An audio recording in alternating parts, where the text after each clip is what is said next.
Caution: the following content may be disturbing to some viewers and is not for the faint of heart. Viewer discretion is advised. Ladies and gentlemen, children of all ages, welcome to WiseWorld Carnival!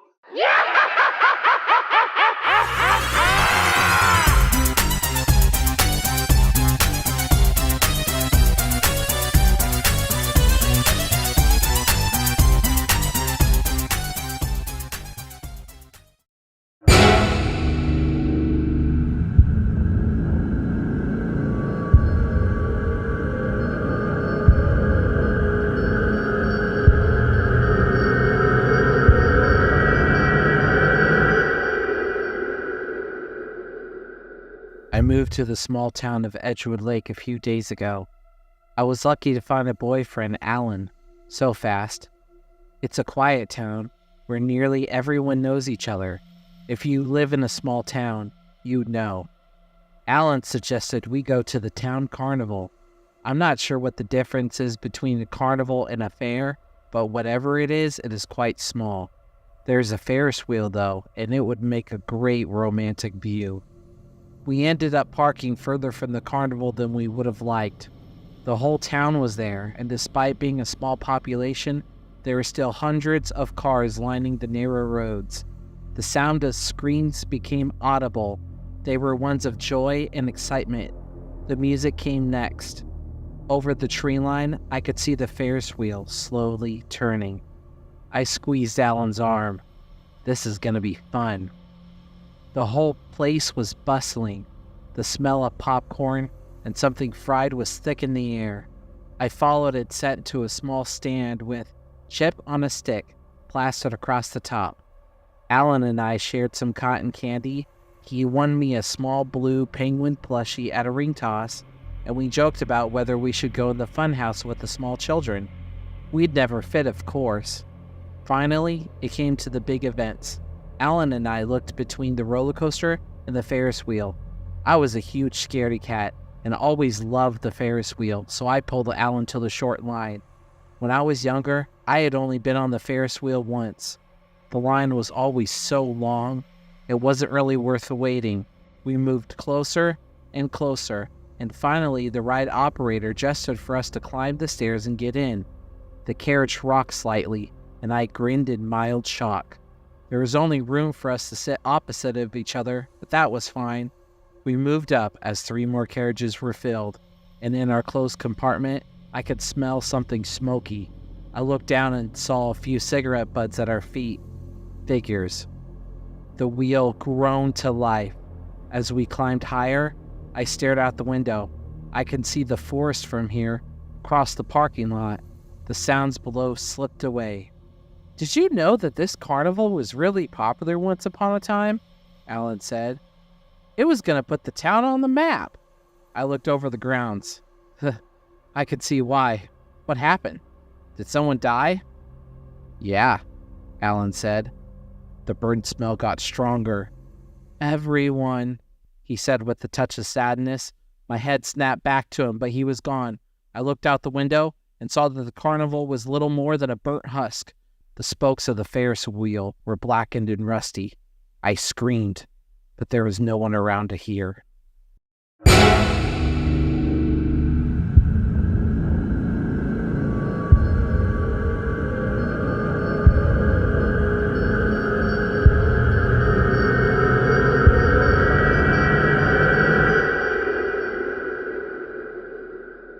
It was a very effective ad campaign.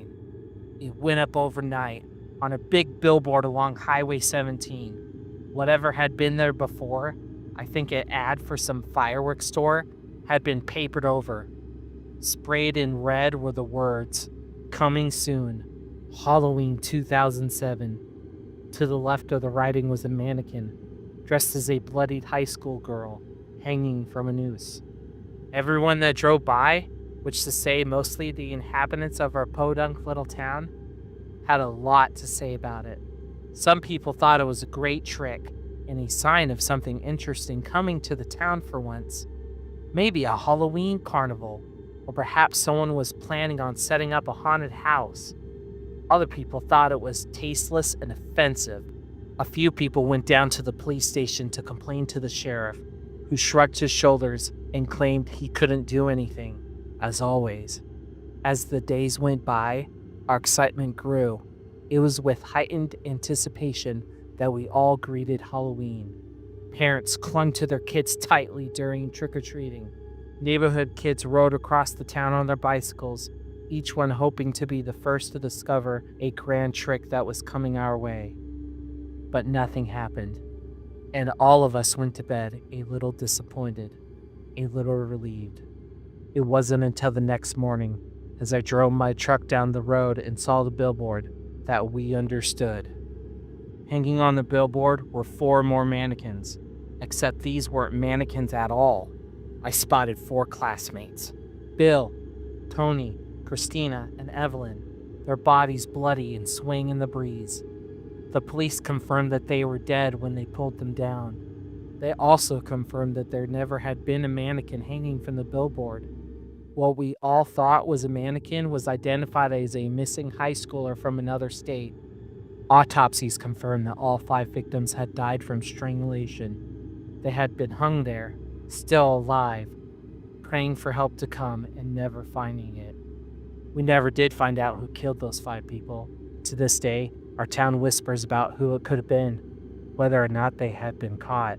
So yeah, I guess you could say that billboard successfully caught our attention. If only we realized at the time that it wasn't an ad, but a threat.